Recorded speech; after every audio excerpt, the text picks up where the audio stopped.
यह कहानी प्रेमपुर नामक एक छोटे से गांव की है, जहां के लोग साधारण जीवन जीते थे। गांव के अधिकांश लोग किसान थे, जो अपनी आजीविका के लिए बारिश की कृपा पर निर्भर रहते थे। इन्हीं में से एक थे सुरेश, एक मेहनती, ईमानदार, लेकिन अपनी किस्मत से हमेशा नाराज रहने वाला किसान। सुरेश बहुत मेहनत करता था, परंतु उसकी फसल कभी समय पर नहीं पकती, और जब पकती तो बारिश या सूखे की वजह से सब बर्बाद हो जाता। एक दिन वह सुबह सुबह अपने खेत पर पहुंचा। उसके पास एक छोटी सी जमीन थी, जो दूसरों की जमीन से जुड़ी हुई थी। सुरेश ने देखा कि उसके अलावा आसपास के खेतों पर कोई काम करने नहीं आया था। हर साल यही कहानी, इतनी मेहनत करता हूँ पर किस्मत साथ नहीं देती। पिछले साल बाढ़ ने सब बर्बाद कर दिया, उससे पहले सूखे ने झटका दिया, अब इस साल भी।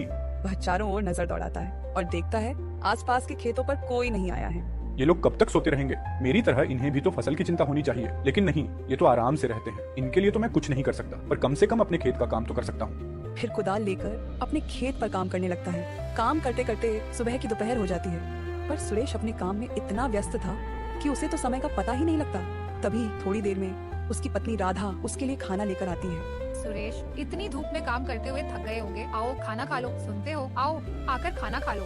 अरे ये क्या, दोपहर हो गई, समय का तो पता ही नहीं चला। चलो अब राधा खाना लेकर आ गई है, तो खाना खाकर थोड़ी देर आराम करके फिर काम करता हूँ। सुरेश राधा के साथ खेतों के पास वाले पेड़ के नीचे बैठकर खाना खाने लगता है। क्या हुआ जी, लगता है आज कुछ ज्यादा ही थक गए हो। हाँ, आज सुबह से लगातार खेतों पर काम कर रहा था, सुबह की दोपहर हो गई, पता भी नहीं चला। तो आपने थोड़ी देर आराम क्यों नहीं किया? आप हमेशा इतने परेशान क्यों रहते हो? भगवान पर भरोसा रखो, आपकी मेहनत रंग लाएगी। क्या हुआ, अब तक कोई आया क्यों नहीं खेतों पर काम करने? वही तो, इन लोगों का ही सही है, जब मर्जी आते हैं, जब मर्जी जाते हैं, और एक मैं हूँ जो इतनी मेहनत करता हूँ। फिर भी पता नहीं कैसी किस्मत है मेरी, जो हमेशा कोई ना कोई बहाने से मेरी मेहनत बर्बाद कर ही देती है। हर साल वही हाल, मेहनत फिर बर्बादी फिर कर्ज, यही चक्र चल रहा है। आप इतना क्यों दुखी हो रहे हो? आपको पता है ना, आप मेहनत करते हो तो बस किस्मत को क्या कोसना। आज आपकी किस्मत साथ नहीं दे रही है, पर क्या पता कल आपकी किस्मत आपका साथ देने लगे। आप निराश मत होइए, मेहनत का फल जरूर मिलता है। हाँ राधा, पर यह कल कब आएगा? कब मेरी किस्मत मेरा साथ देने लगेगी? मैं जब सोचता हूँ कि इस बार कोई परेशानी नहीं होगी, तो फिर कहीं न कहीं से कोई न कोई परेशानी आ ही जाती है। कभी कभी तो मुझे लगता है विधाता को भी मुझे परेशान करने में मजा आता है। आप बस अपनी मेहनत पर ध्यान दीजिए, मुझे पूरा भरोसा है, आज नहीं तो कल आप खुद मुझे कहेंगे, लगता है किस्मत मेरा साथ दे रही है। सुरेश को खाना खिलाकर राधा वहाँ से चली जाती है और सुरेश फिर से अपने खेत में काम करने लगता है। सुरेश अपने खेत में काम कर ही रहा होता है, तभी वहाँ बगल वाले खेत का मालिक मोहन आता है। सुरेश को काम करता देखकर मोहन उसे आवाज लगाता है। अरे सुरेश भाई, आज तो बहुत जल्दी आ गए लगते हो। हाँ मोहन, सुबह से ही लगा हूँ, तुम तो बहुत देर से आए। अरे भाई, मैं तो आराम से उठा, सोचा खाना खाकर ही आऊंगा, पर तुम्हारा चेहरा देखकर लगता है तुम बहुत परेशान हो। तुम्हें क्या हुआ है सुरेश भाई? खेत को देखकर लग रहा है तुम्हारा पूरा काम हो गया है, पर तुम्हारे चेहरे को देखकर लग रहा है काम अब तक शुरू भी नहीं हुआ है। नहीं भाई, ऐसी कोई बात नहीं है, वो बस अपनी किस्मत को लेकर थोड़ा परेशान था। क्या बताऊं मोहन, वही पुरानी बात, मेहनत करो फिर प्रकृति सब बर्बाद कर दे। अरे सुरेश भाई, कब तक अपनी किस्मत को कोसते रहोगे और कब तक किस्मत के भरोसे चलते रहोगे? अब किस्मत को कोसूं नहीं तो क्या करूं भाई, तुम तो जानते ही हो ना, पिछले साल बाढ़ आई, फिर सूखा पड़ गया था, और अब जब इस साल कोई प्रकोप नहीं है तो दिन ब दिन मंडी में अनाज के दाम गिर रहे हैं। भाई मुझे एक बात बताओ, हम दोनों के खेत एक दूसरे के अगल बगल में हैं, यानी तुम्हारे खेत में जो आफत आई होगी वही मेरे यहाँ भी हुई होगी, पर मैं तो नहीं कोस रहा अपनी किस्मत को। हाँ, मैं भी मानता हूँ कि किस्मत का साथ बहुत जरूरी होता है, पर सुनो भाई, मेहनत का फल जरूर मिलता है। कभी कभी हमें किस्मत को बदलने के लिए खुद कदम उठाने पड़ते हैं। मैं कुछ समझा नहीं भाई, जरा विस्तार से बताओ। सुरेश भाई, तुम खेती के अलावा क्या करते हो? मोहन भाई, मेरे पास खेती के अलावा और कोई काम नहीं है। अब मुझे तो हम हमेशा से अपनी जमीन पर ही निर्भर रहे हैं। देखो भाई, वह पहले का समय था जब खेती किसानी से तुम अपना और अपने घर वालों का पालन पोषण कर सकते थे, पर अब तुम्हें उसके अलावा भी कुछ करना पड़ेगा। मोहन भाई, खेती के अलावा क्या करूं? भाई मैं तुम्हें बताऊंगा नहीं, दिखाऊंगा। पहले तुम फटाफट से अपना सारा काम निपटा लो और मैं मेरे खेत का काम कर लेता हूँ, फिर मैं तुम्हें मेरे साथ अपने घर ले जाता हूँ, ठीक है? फिर थोड़ी देर बाद मोहन या सुरेश मोहन के घर जाने के लिए निकल पड़ते हैं। सुरेश भाई, तुम बहुत परेशान थे, इसीलिए मैं तुम्हें अपने साथ अपना यह राज बताने लाया हूँ, पर मैं जो तरीका तुमको बताऊंगा और घर पर जो चीजें तुम देखोगे वह तुम किसी और को नहीं बताओगे। तुम्हें जो दिखाने वाला हूँ उसकी मदद से तुम्हारी मेहनत कभी बर्बाद नहीं होगी, चाहे सूखा पड़े या बाढ़ ही क्यों ना आ जाए। मोहन भाई, तुम्हारा घर बाहर से तो किसी किसान का लग रहा था, पर इसके अंदर का माहौल तो किसी सेठ के घर जैसा है। भाई अभी तो कुछ नहीं है, मैं तुम्हें जो दिखाने वाला हूँ उसे देखकर तो तुम्हारे होश उड़ जाएंगे। मोहन भाई, तुम मुझे वह दिखा दो जो दिखाने लाए हो, क्योंकि तुम्हारी बातें सुन सुनकर अब मैं बेचैन होने लगा हूँ। ठीक है भाई, तुम यहीं रुको, मैं अभी वो सामान लाकर दिखाता हूँ। मोहन वहाँ से अपने दूसरे कमरे में चला जाता है और सुरेश वहीं रुककर इंतजार करने लगता है। मोहन भाई, ये क्या लाए हो अपने साथ? भाई इसी में तो है वो चीज जो तुम्हारी हर समस्या को दूर कर देगी। भाई ये क्या? ये तो चावल है। सुरेश भाई, ये कोई मामूली चावल के दाने नहीं है, ये मैंने चीन से मंगाए हैं। ये चीन से आए हैं, नकली चावल, असली जैसे दिखते हैं लेकिन बनावटी। इन्हें अपने चावल में मिलाकर बेचो, 2 गुना मुनाफा। मैं कुछ समझा नहीं भाई, तुमने चावल के दाने चीन से क्यों मंगाए और यह चीन के चावल मेरी किस प्रकार मदद कर सकते हैं भाई? मैंने जैसे कहा था, ये कोई मामूली चावल नहीं है। ये जो तुम मेरे घर पर साज सामान देख रहे हो, सब इसके बदौलत ही आया है। जैसे कि हर बार हमारी फसल किसी न किसी कारण से बर्बाद हो जाती है, तो मैं क्या करता हूँ, बची कुची फसल में इसे मिलाकर बेच देता हूँ। इससे मेरा बहुत मुनाफा होता है। मोहन भाई, ये चावल के दाने हमारे चावल के दानों से अलग है। हाँ भाई, क्योंकि ये चावल उगाए नहीं, बनाए जाते हैं। ये चावल नकली है, पर इसको अगर हम दूसरे चावल में मिला दें तो किसी को पता नहीं चलता कि ये नकली चावल है, और इसे बेचकर मुनाफा भी तगड़ा होता है। भाई पर यह तो गलत है। ऐसे नकली चावल कोई व्यक्ति खाएगा तो उसकी तबीयत खराब हो सकती है। ये तो लोगों के स्वास्थ्य के साथ खिलवाड़ है। हमें क्या, हमारा तो फायदा हो रहा है। जब हमारी फसल बर्बाद होती है तो कोई हमारा नुकसान नहीं पूछता। हमें तो इसे बेचकर मुनाफा मिलेगा, हम उसमें खुश। हम दूसरों की क्यों सोचें? जब हमारी फसल खराब हो जाती है, हमारे घर वाले भूखे मरते हैं, तो कोई पूछने आता है क्या? तो हम क्यों दूसरों की सोचकर अपना नुकसान कराएं? नहीं भाई, यह गलत है। मैं अपने फायदे के लिए किसी की जान से नहीं खेल सकता। भले ही मैं कितनी भी तकलीफ में क्यों ना रहूं, पर मैं किसी और की जान के साथ खिलवाड़ नहीं कर सकता। नहीं मोहन, मैं ऐसा नहीं कर सकता। मैं अपने ईमान से नहीं खेलूंगा। सुरेश भाई, एक बार फिर सोच लो। ये चावल तुम्हें बहुत अमीर बना सकते हैं, और तो और इनके होते हुए तुम्हें अपनी फसल की ज्यादा चिंता भी नहीं करनी होगी। जितना भी हुआ बाकी का यह संभाल लेंगे। सुरेश मोहन के घर से निकल जाता है। सुरेश फिर से परेशान होकर अपने घर की तरफ चल पड़ता है। चलते चलते सुरेश परेशान हालत में एक पेड़ के नीचे आकर बैठ जाता है। अब क्या करूं? मैं अपने नसीब को कोसूं या नहीं? कुछ देर पहले तक लग रहा था कि मुझे कोई नई राह मिल जाएगी जो मेरी किस्मत को बदल देगी, पर आखिर हुआ वही। फिर मेरी किस्मत दगा दे गई। अब मैं क्या करूं? आखिर कब तक इस किस्मत को कोस कर काम चलाऊंगा? तभी वहाँ पास से एक पंडित जी गुजर रहे होते हैं और सुरेश को इतना परेशान देखकर उसके पास चले जाते हैं। क्या हुआ बेटा, इतने परेशान क्यों हो? नहीं पंडित जी, कोई परेशानी नहीं है। देखो बेटा, मुझसे छुपाकर क्या करोगे? तुम बहुत परेशान हो, कोई तकलीफ है तो मुझे बताओ, शायद मैं तुम्हारी कोई मदद कर सकूं। क्या सोच रहे हो बेटा, बोलो क्या परेशानी है? एक परेशानी तो है पंडित जी। मैं मेरी किस्मत से परेशान हूँ। मुझे ऐसा लगता है वह मेरा साथ कभी नहीं देती है। पंडित जी, मैं एक मामूली किसान हूँ जिसका सारा संसार खेती बाड़ी पर निर्भर है, और मैं पूरी ईमानदारी से अपने खेत पर काम करता हूँ, पर मेरी किस्मत कभी साथ नहीं देती है। कभी बारिश मेरी फसल खराब कर देती है, कभी सूखा पड़ जाता है, और किसी साल फसल बच गई तो उस साल मंडी में फसल की दाम कम हो जाती है। पंडित जी, मेरे पुश्तैनी किसानी ही करते आ रहे हैं, और फिर मैं किसानी कैसे छोड़ दूं? और किसानी छोड़ना तो कोई तरीका नहीं है ना पंडित जी। इसी तरह अगर हर किसान परेशान होकर किसानी छोड़ दे तो लोग तो भूखे मर जाएंगे।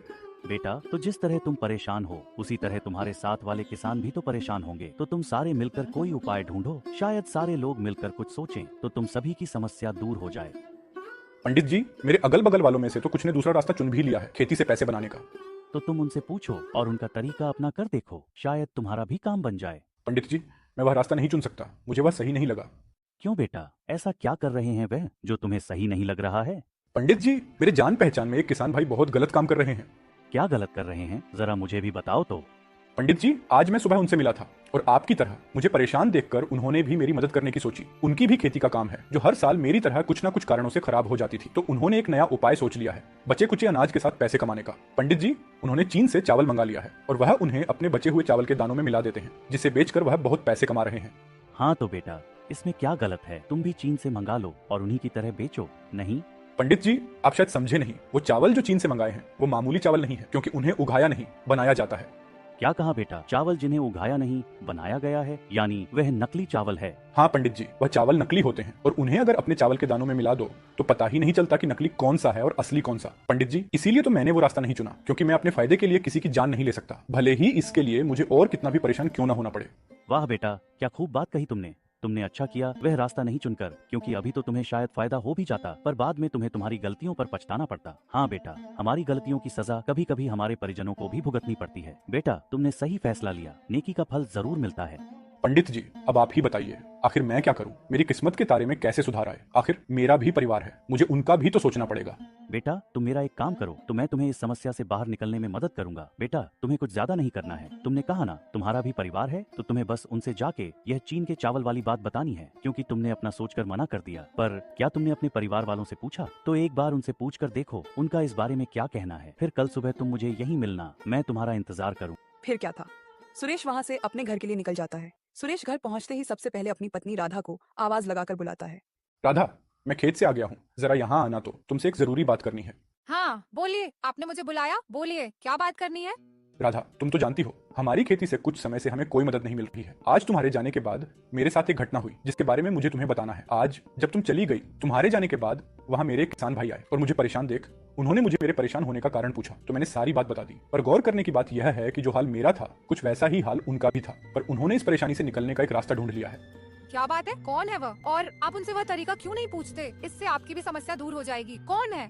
पहले तुम मेरी पूरी बात सुन लो। मैंने जब उनको अपनी समस्या बताई तो उन्होंने उससे निकलने का रास्ता तो बताया, पर वह रास्ता थोड़ा अटपटा है। जैसे मेरी फसल कभी बारिश की वजह से खराब हो जाती थी, वैसे ही उनकी भी हालत थी। पर अब वह चीन से चावल मंगाते हैं और फिर उनको अपने पास बचे हुए चावल के दानों में मिला देते हैं और बाजार में बेचते हैं। इससे उन्हें फायदा होता है और किसी को नहीं समझता कि असली कौन सा है और नकली कौन। राधा, चीन से लाए हुए चावल नकली चावल होते हैं। उन्हें उगाया नहीं, बनाया जाता है और वह काफी सस्ते मिलते हैं। पर नकली चावल तो खाने में जानलेवा साबित हो सकते हैं। मुझे यह गलत लगा तो एक बार तुम्हारी भी राय लेकर देख लेता हूँ, क्योंकि मेरी इस परेशानी से तुम भी तो परेशान हो और सिर्फ मेरे मना करने से अच्छा है एक बार तुम्हारी भी राय लेना मुझे सही लगा।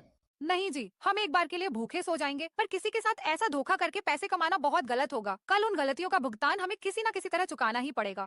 वाह राधा, मुझे आज तुम पर बहुत नाज हो रहा, क्योंकि तुम भी बिल्कुल मेरी तरह सोच रही हो। चलिए, यह सब बातें छोड़िए, इन गलत बातों को अपने ऊपर हावी मत होने देना। आप और मेहनत कीजिए, देखना बहुत जल्द आपको कामयाबी मिलेगी। फिर अगली सुबह सुरेश पंडित जी से मिलने अपने घर से निकलता है। सुरेश जब वहाँ पहुँचता है तो पंडित जी वहाँ नहीं होते हैं और पंडित जी को वहाँ नहीं पाकर वह थोड़ा मायूस हो जाता है। यह क्या, पंडित जी तो यहाँ नहीं है, अब क्या कहाँ से मिलेगा मुझे मेरी परेशानी का हल? तभी पंडित जी अचानक से प्रकट हो जाते हैं। आ गए बेटा, तुम बोलो। बेटा, क्या तुमने वह काम किया जो मैंने तुमसे कहा था? हाँ पंडित जी, मैंने मेरी पत्नी से बात की और उसे यह भी बताया कि इनसे हमें बहुत फायदा होगा, पर उसकी सोच पूरी तरह मेरी जैसी है। उसने तो यहाँ तक कहा कि हम एक समय भूखे रह सकते हैं, पर किसी के साथ इस तरह धोखा करके पैसे नहीं कमा सकते। यह तो बहुत अच्छी बात है बेटा कि तुम्हारी घरवाली की सोच बिल्कुल तुम्हारी तरह है। पंडित जी, अब आप मुझे कोई तरीका बताइए जिससे मेरी समस्याएं दूर हो सके। हाँ बेटा, मैं तुम्हारे लिए कुछ लाया हूँ जिससे तुम्हारी सारी समस्याएं दूर हो जाएंगी। पंडित जी फिर उसे एक पोटली देते हैं। पंडित जी, इस पोटली में क्या है? बेटा, इस पोटली में जादुई मिट्टी है। तुम बस इस मिट्टी को ले जाकर अपने खेत में छिड़क देना और फिर उसके बाद अपने अनाज के बीजों को छिड़क देना। पर एक बात याद रखना, मिट्टी कम कम छिड़कना, और जब पोटली की मिट्टी खत्म होने वाली हो तो अपने खेत की मिट्टी इसमें मिला देना। इस पोटली को कभी खाली मत होने देना। पंडित जी, मैं आपकी सारी बातों को याद रखूंगा। ठीक है, तो पंडित जी मैं चलता हूँ। सुरेश फटाफट से जाकर अपने खेत में मिट्टी छिड़क देता है। चलो, अब मिट्टी तो छिड़क दिया, अब फटाफट से बीजों को भी छिड़क देता हूँ। सुरेश सारे खेत में जल्दी जल्दी बीज छिड़क देता है। फिर अगली सुबह सुरेश सुबह सुबह अपने खेत पर पहुंच जाता है और अपने खेत की हालत देखकर चौंक जाता है। उसका खेत पूरा हरा भरा हो चुका था। उसे अपनी आंखों पर यकीन नहीं हो रहा था। आखिर पंडित जी की बात सही हो गई। अब इस जादुई मिट्टी से मेरी सारी परेशानियां दूर हो जाएंगी और आखिर राधा की बात भी सही हो गई। अब किस्मत भी मेरा साथ देगी। गरीब इस तरह मजदूर सुरेश की और- कहानी। एक गांव में रामू नाम का एक गरीब मजदूर रहता था। वह रोज सुबह उठकर खेतों में काम करता और मेहनत से अपनी रोटी कमाता। उसके पास न ज्यादा पैसा था, न बड़ा घर, लेकिन दिल बहुत बड़ा था। एक दिन गांव में भारी बारिश हुई और एक अमीर आदमी की गाड़ी कीचड़ में फंस गई। बहुत लोग देख रहे थे, पर कोई मदद नहीं कर रहा था। रामू ने बिना कुछ सोचे गाड़ी को धक्का दिया और निकाल दी। अमीर आदमी बहुत खुश हुआ और इनाम देना चाहा, लेकिन रामू मुस्कुराकर बोला, मैं मेहनत से कमाता हूँ, मदद बेईमानी नहीं होती। सीख, मॉरल, सच्ची अमीरी दिल की होती है, जेब की नहीं।